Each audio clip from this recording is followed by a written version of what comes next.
Hello বন্ধুরা, কেমন আছো তোমরা সবাই? নিশ্চয়ই অনেক ভালো আছো। মৌসুমীর রান্নাঘরে তোমাদের সবাইকে স্বাগত। আজকে আমি করব চিকেন কষা। আর চিকেন কষার রেসিপিটা তোমরা দেখে নাও কিভাবে করবে। সবার প্রথমে চিকেনটাকে খুব ভালো করে ধুয়ে নিতে হবে। তারপরে দিয়ে দিব হলুদ গুঁড়ো, শুকনো লঙ্কার গুঁড়ো, লবণ পরিমাণ মতো, টক দই 1 থেকে 1.5 চামচ দিয়ে খুব ভালো করে মেখে নিব। মেখে ফ্রিজে আমি আধা ঘন্টার মতো রেখে দিব। নর্মাল ফ্রিজে রেখে দিবে।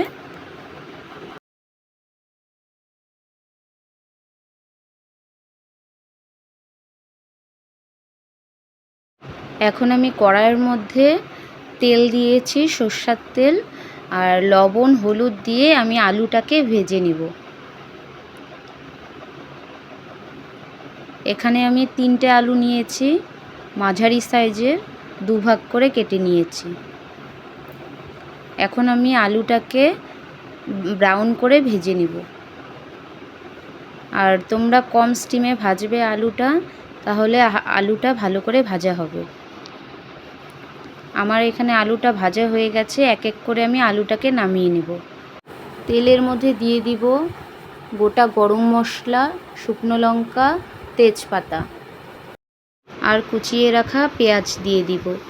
দিয়ে পেঁয়াজটাকে ব্রাউন করে ভেজে নিব।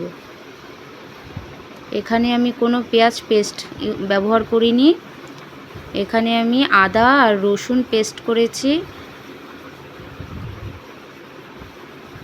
আর এই পেস্টের মধ্যে হলুদ গুঁড়ো, জিরে গুঁড়ো, লঙ্কার গুঁড়ো মিশিয়ে নিব ভালো করে।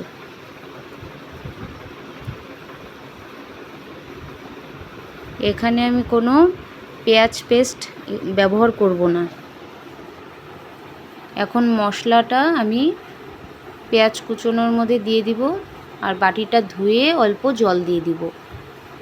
অল্প পরিমাণ দিবে, বাটিটা ধুয়ে যতটা জল হয় ততটাই দিব এখানে। আর মশলাটাকে ভালো করে কষিয়ে নিতে হবে।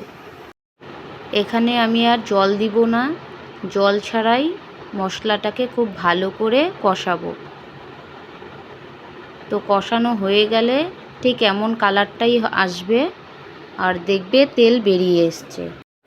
এখানে আমি মশলাটাকে নাড়তে থাকবো, নয়তো নিচে লেগে যেতে পারে। আর মশলাটা দেখো আমার প্রায় হয়েই গেছে। এখন আমি চিকেনটাকে দিয়ে দিব। চিকেনটাকে দিয়ে খুব ভালো করে নেড়ে নিব। নেড়ে নিয়ে আমি আলুগুলো দিয়ে দিব। আলু দিয়ে খুব ভালো করে নেড়ে নিব। চিকেন আর আলুটাকে খুব ভালো করে মশলার সঙ্গে মিশিয়ে নিতে হবে। আমার রান্না যদি তোমাদের ভালো লেগে থাকে তাহলে লাইক কমেন্ট শেয়ার করে দিও। আর সাবস্ক্রাইব করতে ভুলো না। পাশে থাকা বেল বাটনটি অন করে দিও, তাহলে আমি ভিডিও ছাড়ার সঙ্গে সঙ্গে তোমাদের কাছে নোটিফিকেশন চলে যাবে। এখানে দেখো আমার মাংসটা কি সুন্দর কষানো হয়ে গেছে, জল ছেড়েছে। মাংসটা এখন আমি ঢেকে দিব। আর এখানে আমি কস্তুরি মেথি হালকা গরম করে নিচ্ছি। এখানে তোমরা কস্তুরি মেথিটাকে হালকা গরম করে নিতে পারো। আর দেখো এখানে কষানো হয়ে গেছে।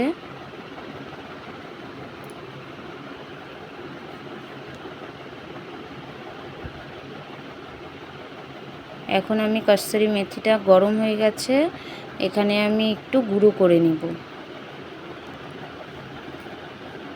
মেথিটাকে আমরা গুঁড়ো করে নিব।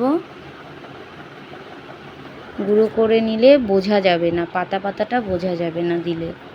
আর তোমরা চাইলে গুঁড়ো নাও করতে পারো, এমনিও দিতে পারো। আমি এখানে গুঁড়ো করে নিচ্ছি।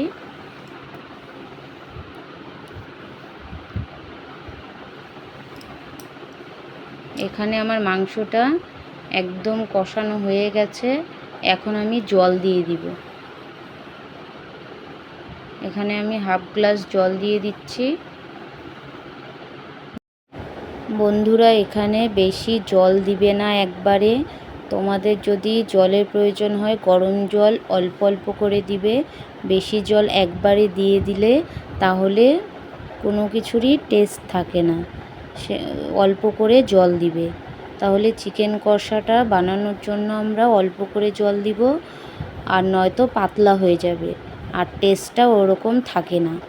সেজন্য যেমন জল লাগবে তোমরা দিয়ে নেবে সেদ্ধ হওয়ার জন্য আলু আর মাংসটা। তো এখানে দেখো আমার ঝোলটা ফুটে গেছে, এখানে আমি চেরা কাঁচা লঙ্কা দিয়ে দিব,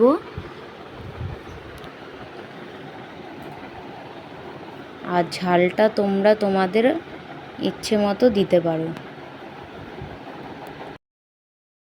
এখানে আমার চিকেন আর আলুটা সেদ্ধ হয়ে গেছে, এখন আমি ওপর দিয়ে কস্তুরি মেথিটা দিয়ে দিলাম।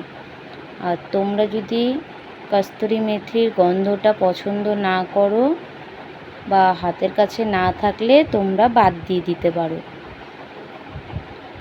আর এখানে দেখো আমার চিকেন কষা গ্রেভিটা খুব সুন্দর হয়ে গেছে, এখন আমি ঢেলে দেখাচ্ছি তোমাদের।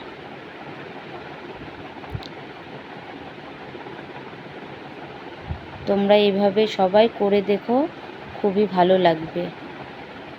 আর কেমন হয়েছে কমেন্ট করে জানিও।